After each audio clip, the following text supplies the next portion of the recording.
Okay, we're doing our painting part of our Where the Wild Things Are monsters. We have already used colored pencils, crayons, oil pastels, and markers to fill in the patterns and line designs inside our monsters, and now we are going to be painting the background space behind our monsters and then some spaces inside our monsters. We are going to be using tempera trays, tempera paint. There are 9 paints on the tray, and I am asking that you choose 3 colors. You are going to be painting in the background space of your monsters, which you can see. I've got some space here, I've got space here and here. I've already started using some orange here, but I've got more space on my paper. So I'm going to now finish painting and show you how that you're going to be using the tempera paints. You're going to make sure you dip your brush in your bucket of water that's at the sink. I will be calling you over by table or by person if you're done to come over to the sink to paint. So you will have a tray of paints, you will have a cup of water at the sink, and then there will be a paper towel for you. When you go between colors, you're going to have to clean your brush and blot it off on the paper towel. So I've already started with orange. You can see my orange paint and blue, and I'm going to go choose another color to paint this space over here in this corner. I'm going to choose purple for that. So you're going to dip your brush in the water, get it nice and wet, and you're going to be circling around on that paint palette. And I'm not pushing super hard. I don't want to ruin the brush, but I'm just circling to get paint, and you'll see the paint on your brush.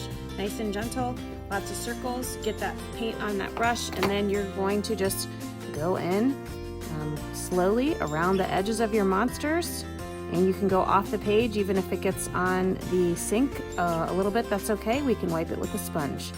You're going to be painting in and out of the monsters, that background space, taking your time, going nice and slow, and you can see I am holding my brush like I would hold a pencil or a marker. So little strokes. When you start to run out of paint, you will see that it will start to get a little bit a faded look to it that looks something like this. That is your sign that you need to get a little bit more water on your brush, and you need to again go back into that paint.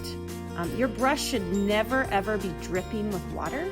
If your brush is dripping with water, then you know you have way too much paint. You should never have a brush that's dripping. If your brush is ever dripping with water, you can just use the paper towel to gently blot it off. You also don't want to drip paint or water from your water container onto your paper because it will ruin your paper. So you are going in, there should not be puddles on your paper from when you're painting. If you have puddles on your paper, you know you're using way too much water. You don't really need that much water.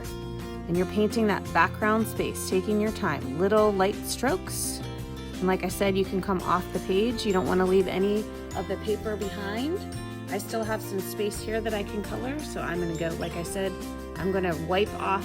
Another trick that you can do is you can use your brush and wipe off the excess water on the edge of your cup. That will allow that water to drip into the cup and not on your paper. So you're going to be filling all of that background space with paint. And like I said, mine is not completely finished, but you are going inside of all of those monsters, filling in that background space, taking your time.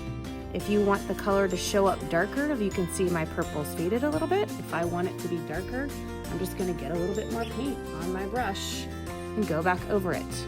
If I go back over the same spot over and over again on the paper, my paper is going to begin to tear.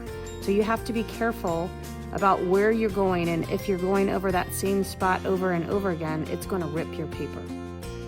So that is the painting portion, the last portion of our mixed media wild things. Mixed media, we talked about, means using a bunch of different materials to do a piece of artwork. When you are completely finished, you're going to let Miss Winslow know, and I will help you get it on the drying rack.